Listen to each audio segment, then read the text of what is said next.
নমস্কার বন্ধুরা, আমি মোহনা চলে এসেছি নতুন একটা ভিডিও নিয়ে। চলুন দেখা যাক। এখনকার সময় আমাদের সবটাই কিন্তু ঘরে বসে অনলাইনে হচ্ছে। এখন বাচ্চাদের ক্লাস হচ্ছে অনলাইন, বড়দের কাজও হচ্ছে অনলাইনে। তো ঘরে এখন একটা ল্যাপটপের ভীষণ প্রয়োজন। সেক্ষেত্রে আমার মনে হয়েছে এই ল্যাপটপটা ভীষণ জরুরি এবং আমি তাই এই ল্যাপটপটা কিনেছি এবং আজকে আপনাদের সাথে এর ডিটেলসটা নিয়ে আমি আলোচনা করব। আজ আমরা এইচপি ল্যাপটপের আনবক্সিং করব। এই ল্যাপটপটার কী স্পেশালিটি, কোথা থেকে আমরা নিয়েছি বা কীরকম দাম জানতে গেলে পুরো এপিসোডটা আপনাদের দেখতে হবে। চলুন। এটা আমরা ফ্লিপকার্ট থেকে অর্ডার দিয়েছি। ওপেন করি। এটা ফ্লিপকার্টের একটা বক্সের মধ্যে এসেছে। তার ভিতরে এইচপির বক্সটা আছে, একটা বাবল র্যাপিং করা আছে। তো এটা যথেষ্ট সেফলি এসেছে। সো এটা আপাতত সরিয়ে দিই, আর লাগছে না আমাদের। চলুন এটাও খুলি। এটা খুব হালকা, একদমই লাইট ওয়েট। তো চলুন।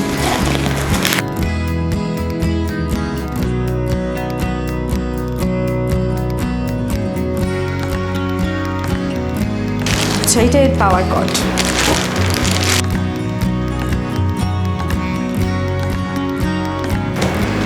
কি আছে দেখি। পাওয়ার কর্ডটা বেরোলো। এরপরে কি আছে? এরপরে সেই ল্যাপটপ সুন্দরভাবে প্যাকিং করেছে, ভীষণ সেফলি প্যাকিং করেছে। এখানে পুরো সেট আপ একটা ইনস্ট্রাকশন দেওয়া আছে, ডিটেলস দেওয়া আছে। খুব হালকা, মানে এত পোর্টেবল, যেখানে নিজের ইচ্ছা নিয়ে যাওয়া যাবে। একদম ছোট, 14 ইঞ্চি সাইজ আছে এটা। আচ্ছা, এইগুলো আমরা রেখে দিই, পরে আবার দেখে নেবো। এটাতে অপারেটিং সিস্টেম ইনবিল্ট আছে, উইন্ডোজ 10 অপারেটিং সিস্টেম এটা ইনবিল্ট আছে। খুব সুন্দর ব্যাপারটা, একটা ম্যাট ফিনিশ, দেখতেও খুব সুন্দর হয়েছে। ওপেন হয়ে গেছে আমাদের ল্যাপটপ। আমার নিউ ল্যাপটপ, আমার তো ভীষণ পছন্দ হয়েছে, কিন্তু ফিচার্সগুলো কী কী আছে আপনাদের সাথে একবার শেয়ার করি। বন্ধ করলাম। আমরা দেখে নিই ল্যাপটপটির মডেল নাম্বার 14QCY0004AU। ল্যাপটপটির screen HD LED backlight bright view display. Dimension হলো 335x234x19.9 মিলিমিটার। ওয়েট মাত্র 1.47 কেজি। আপনি এই ল্যাপটপে দীর্ঘস্থায়ী ব্যাটারির জন্য সারাদিন ল্যাপটপটি ইউজ করতে পারবেন। চলুন আমরা চলে যাই ল্যাপটপের মেন ফিচারে। প্রথমে আসি প্রসেসরে। ল্যাপটপটার প্রসেসর AMD ডুয়াল কোর 6। ল্যাপটপটির প্রসেসর ভ্যারিয়েন্ট হলো A69225। ল্যাপটপটির hard disk SSD type, capacity 256GB। এর র্যাম হলো 4GB, যা DDR4 টাইপ। এই DDR4 হলো DDR3 থেকে 40% পাওয়ার সেভ করছে, সঙ্গে 50% পারফরমেন্স ইনক্রিজ করছে। ল্যাপটপটির ক্লক স্পিড হলো 2.6 GHz with turbo boost up to 3 GHz। এর র্যাম ফ্রিকোয়েন্সি 1866 MHz। ল্যাপটপটার ক্যাশে মেমোরি 1 MB। ল্যাপটপটির গ্রাফিক প্রসেসর হলো AMD Radeon R4। কি পোর্ট আছে এখানে আমরা একবার দেখে নিই। এখানে দুটো 3.1 পোর্ট আছে। এটা একটা HDMI কেবলের পোর্ট আছে। এটা একটা ইথারনেট বা ল্যান কানেকশনের পোর্ট আছে। এটা চার্জিংয়ের পোর্ট আছে। এটা হেডফোনের জ্যাক।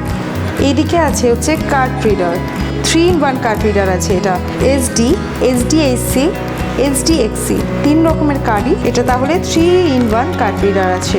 3 রকমের কার্ড থেকে আমরা এখানে ডেটা ট্রান্সফার করতে পারবো। আর এখানে আছে যেটা, সেটা হচ্ছে USB 2.0। এখানে তাহলে টোটাল 3খানা USB পোর্ট দিচ্ছে, দুটো 3.1, একটা 2.0। ল্যাপটপটা ম্যাট ফিনিশ আছে, কিন্তু ম্যাট ফিনিশ হওয়া সত্ত্বেও আমি একটু জুম করে দেখাচ্ছি। এটা একটা সুন্দর টেক্সচার আছে, বেশ সুন্দর ব্যাপারটা। এইচপি লোগোটা খুব সুন্দরভাবে দেখা যাচ্ছে, দেখুন। আর লোগোটা দেখছেন সেন্টারে, কি সুন্দর দেখতে লাগছে না? এবার আমরা চলে আসি ব্যাটারিতে। 3 সেল লিথিয়াম ব্যাটারি আছে। এইটাতে আপনারা লেটেস্ট অপারেটিং সিস্টেম উইন্ডোজ 10 পাচ্ছেন, যেটা এর মধ্যে ইনবিল্ট থাকছে, আপনাকে নতুন করে ইনস্টল করতে হচ্ছে না। দুটো 3.1 USB আছে আর একটা 2.0। এবার দুটো কি 3.1 যে ইউএসবি পোর্টগুলো সেইগুলোতে আপনাকে স্পিড দেবে আপ টু 5 Gbps, মানে পার সেকেন্ড আপনি 5 GB ডেটা ট্রান্সফার করতে পারবেন। আর 2.0 যেটা সেটাই দেবে 480 Mbps। 3.1 কার্ড রিডার, যেখানে আমরা 3 রকমের কার্ডই ইউজ করতে পারবো, 3 রকমের কার্ড থেকে ডেটা নিতে পারবো। 3 রকম কার্ড কী কী? SD, SDHC আর SDXC। SD কার্ড কোনগুলো? যেগুলো নর্মাল ক্যামেরা ইউজ করে থাকি আমরা, 2 GB যার মেমোরি, সেটা হচ্ছে SD। SDHC সেটা হচ্ছে 2 GB থেকে 32 GB মেমোরি কার্ডগুলোকে আমরা বলছি SDHC। 3 নম্বর যেটা সেটা হচ্ছে SDXC, যেটা হচ্ছে 32 GB থেকে আপ টু 2 TB মেমোরি, যেটা থেকে আমরা ট্রান্সফার করতে পারি। আরেকটা কথা বলে রাখি, আপনার মোবাইলে যে মেমোরি কার্ডটা আছে সেটা হচ্ছে মাইক্রো SD, তাহলে সেটা কি এখানে আমরা ইউজ করতে পারবো না? সেটাও আমরা এখানে ইউজ করতে পারবো। এক ধরনের কনভার্টার পাওয়া যায়, সেটা থ্রু দিয়ে আমরা মাইক্রো SD থেকে এখানে ডেটা ট্রান্সফার করতে পারবো। এবার আসি আমরা ল্যাপটপের স্টোরেজে। ল্যাপটপের স্টোরেজ দুরকমভাবে হয়, একটা হচ্ছে HDD আর একটা SSD।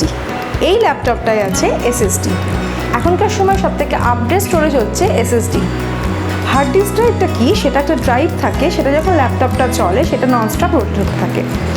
তার জন্য ল্যাপটপটা একটা নয়েজ ক্রিয়েট হয়, পাওয়ার কনজাম্পশন বেশি হয়। কিন্তু এই ল্যাপটপটায় আছে SSD, যেটা একটা মাইক্রোচিপ। সেটা থাকার ফলে এই ল্যাপটপটা হার্ড ডিস্কওয়ালা ল্যাপটপের থেকে 25 টাইমস টু 100 টাইমস ফাস্ট হবে।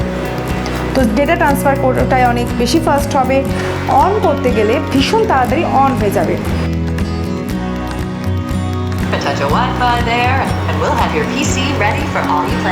হয়ে গেছে আমাদের ল্যাপটপ অন। আজকে ফার্স্ট টাইম অন করলাম, তো এগুলো সেটিংস, কিছু অ্যাক্টিভেশন, এগুলো করতে হবে। আমি আপাতত এটা স্কিপ করে গেলাম। আমাদের এখানে ওয়াইফাই কানেকশন চলে এসেছে, আমরা সেটা কানেক্ট করে নিই। তো এখন আমাদের এই ওয়াইফাই কানেক্ট হয়ে যাচ্ছে। এখানে এবার জানতে চাইছে যে আমি এই ল্যাপটপটা থ্রু দিয়ে অন্য কোথাও নেট কানেকশন নেব কিনা, সেটা আমরা আপাতত নিচ্ছি না। So no. যখন আমরা নতুন মোবাইল কিনি তখন সেটারও পুরো সেট আপটা কিন্তু আমাদের করতে হয়, তো ল্যাপটপটাও সেম সেরকমভাবেই পুরো সেট আপটা আমাদের করতে হবে। তো এবার বলছে উইন্ডোজ 10 লাইসেন্স এগ্রিমেন্ট, ওকে অ্যাকসেপ্ট।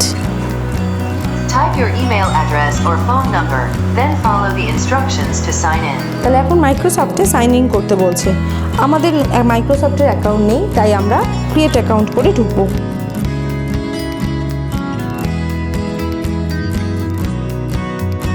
ক্রিয়েট হয়ে গেছে, এবার ভেরিফাই ফোন নাম্বার। আমি ফোন নাম্বার দিয়ে যেহেতু অ্যাকাউন্টটা খুলেছি, লেট মি চেক, পেয়ে গেছি। এবার ল্যাপটপের প্রাইভেসি সেটিংস সম্পর্কে বলছে, তো এটা আমরা নিজেদের যেমন যার চয়েস সে সেরকম করে দেবে। রেজিস্টার অ্যান্ড প্রোটেক্ট, এইবার এটা HPর সাথে রেজিস্টার করতে বলছে, তো এটা অপশনাল, ইচ্ছা হলে করবেন। তো আমার মনে হয় এটা করে নেওয়া উচিত। ল্যাপটপ এখন প্রায় অন হয়ে গেল, ভীষণ সুন্দর দেখতে হয়েছে ব্যাপারটা। ল্যাপটপটা ভীষণ লাইট ওয়েট, ল্যাপটপটার ডিসপ্লে সাইজ আছে 14 ইঞ্চি। ফাইনালি ল্যাপটপ অন হয়ে গেছে। Welcome to Windows. আপাতত এখানে কিছু নেই, একটা খুব সুন্দর ডিসপ্লে এসেছে, দেখতে পেয়েছেন সবাই আশা করছি। এটা হচ্ছে ল্যাপটপটার webcam, HP 2 Vision HD webcam, 1280x720 HD webcam. ল্যাপটপটায় ইন্টারনাল মাইক আছে, ডুয়াল অ্যারে মাইক্রোফোনস আছে, আর আছে ডুয়াল স্টিরিও টাইপস দুটো স্পিকার। এই যে স্পিকারটা, ল্যাপটপ চলছে, আমরা একটুখানি স্পিকারটা কেমন সাউন্ড একটু চালিয়ে দেখে নিই।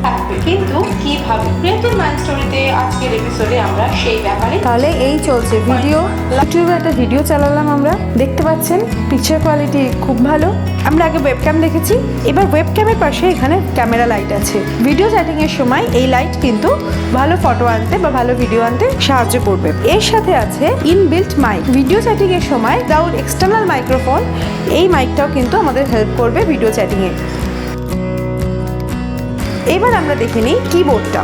দেখতে পাচ্ছেন সারফেস লেভেলটার থেকে কিবোর্ডের লেভেলটা অল্প একটু উঁচু আছে, আর প্রত্যেকটা কি স্কোয়ার আর এজগুলো রাউন্ড শেপ আছে। এই ধরনের কিবোর্ডকে বলা হয় আইল্যান্ড কিবোর্ড। এই ল্যাপটপে আপনারা পেয়ে যাচ্ছেন মাল্টি জেস্টার টাচপ্যাড, তার সাথে left touchpad button, right touchpad button.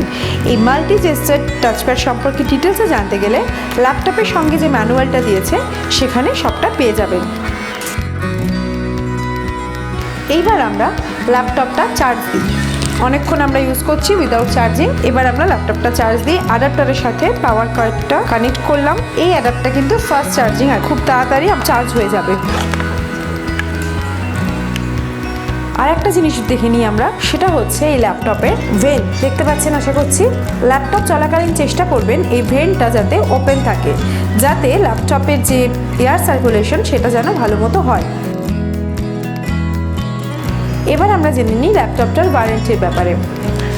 এই ল্যাপটপটার ওয়ারেন্টি 1 ইয়ার ডোমেস্টিক ওয়ারেন্টি, কিন্তু সেটা ম্যানুফ্যাকচারিং ডিফেক্টের উপরে, ফিজিক্যাল ড্যামেজের উপরে ওয়ারেন্টি নেই। এবার আমরা আসি সব থেকে জরুরি বিষয়, ল্যাপটপটার দামের ব্যাপারে। এই ল্যাপটপটা আমরা ফ্লিপকার্ট থেকে কিনেছি 21,210 এই দামে। 21,210 এই দামে আমরা এই ল্যাপটপটা কিনেছি। এই ল্যাপটপ সম্পর্কে আপনাদের যদি আর কোনো প্রশ্ন থাকে অবশ্যই আমাদের কমেন্ট করে ইনবক্সে জানাবেন, আমরা আপনাদের উত্তর অবশ্যই দেব। ধন্যবাদ এতক্ষণ আমাদের সঙ্গে থাকার জন্য। ভিডিও যদি আপনাদের ভালো লাগে অবশ্যই সাবস্ক্রাইব করবেন এবং আপনাদের ফেসবুক পেজ, টুইটার পেজে শেয়ার করবেন, আর বেল আইকনে প্রেস করতে ভুলবেন না। নমস্কার।